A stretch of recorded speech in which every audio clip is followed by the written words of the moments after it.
No comment. My gut feeling is that he probably won't do the NFL. He probably won't go outside the family. Today's guests, stars of the new Entourage movie, actors Jared Ferrara and Kevin Dillon. Hosts of The Lead with Jake Tapper, CNN anchor Jake Tapper. Former All-Pro running back Maurice Jones-Drew. Plus your phone calls, this day in history, and more. And now, the driver in his entourage is nicknamed Gecko. It's Rich Eisen.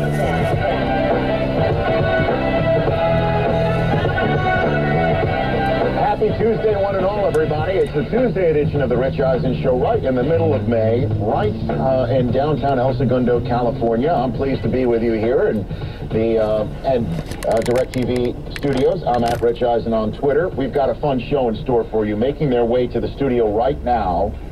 I don't know if they're in a Cadillac or anything top down, as they have been pretty much every single time that we've seen them on television. Now soon to be the silver screen. Jerry Ferrara and Kevin Dillon, both of them here in studio from the Entourage movie that's opening up in a couple of weeks.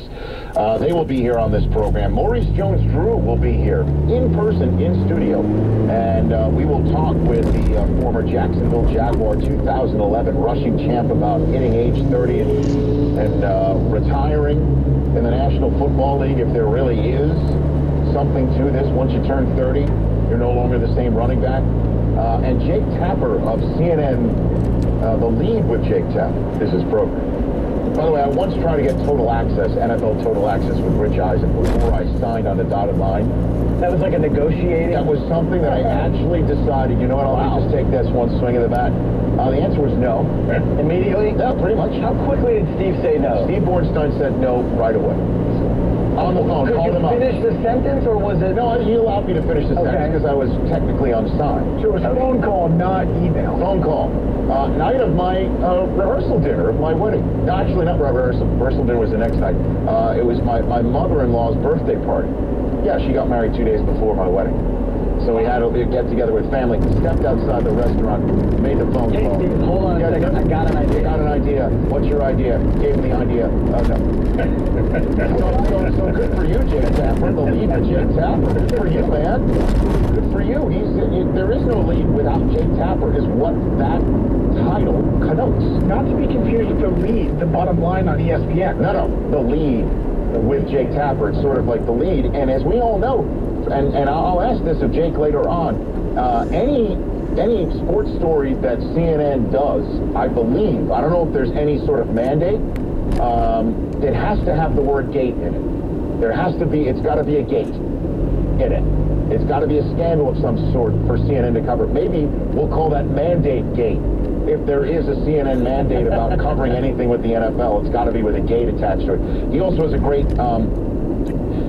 special tonight on the retirement of David Letterman. He spoke to Kimmel, spoke to Conan. I believe he spoke to Seth Meyers as well. That's tonight. He'll be coming on to talk about that. As I can't believe David Letterman has 2 shows left. Did you see the Eddie Vedder performance at the end of last night's program? I did. Sang Better Man. Fantastic. With one of the strings popped.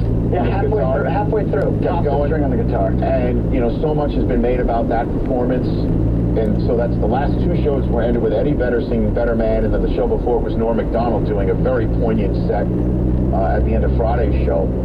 But the thing I took away from Eddie Vedder's performance there was how great Paul Schaefer's band is behind Eddie Vedder and how great they sound. Still, after 30 years. And that's Paul's going away after 33 years.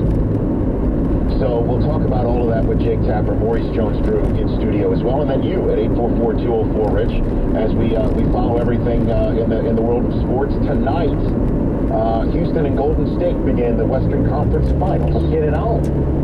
And as if, this town isn't sad enough about the developments.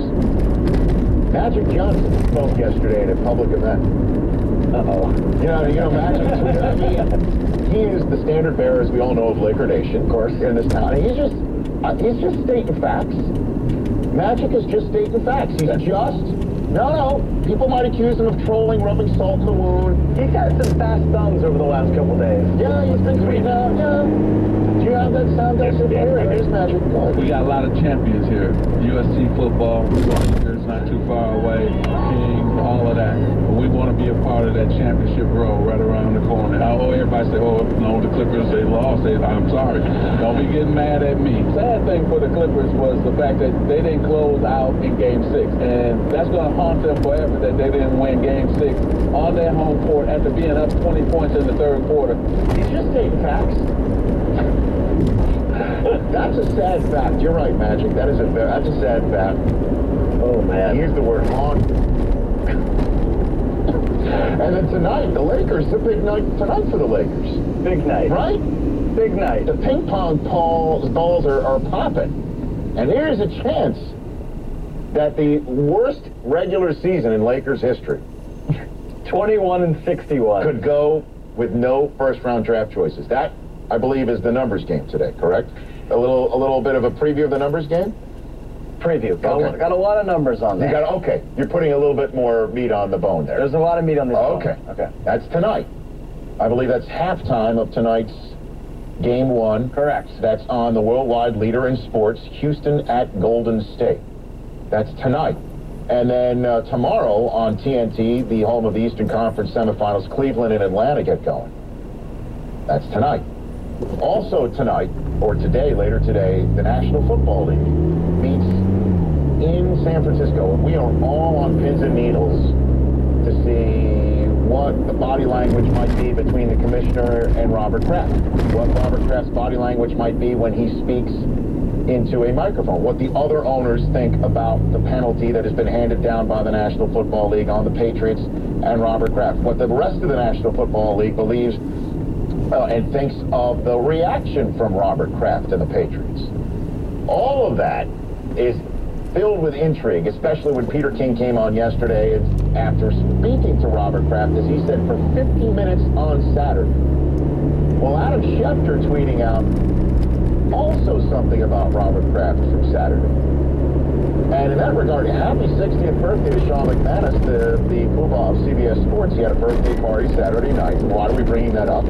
Because according to Adam Schefter, two of the celebrants at this party, two people who brought a gift, we want to imagine with a nice card attached to something that Sean needs in his life, apparently.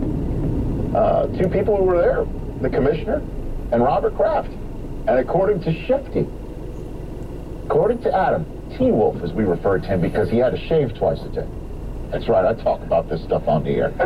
The man has a 5 and 10 o'clock shadow. I know nothing about that. Yeah, you do. You know you have to shave under your eyelids every day, knowing you. Well, I shaved this morning. Okay, but that's beside the point. Schefter's information, that's what this point is.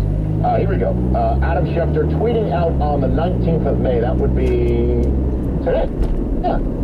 Roger Goodell and Patriots owner Robert Kraft already have met, spoke, and even hugged per an industry source who witnessed it.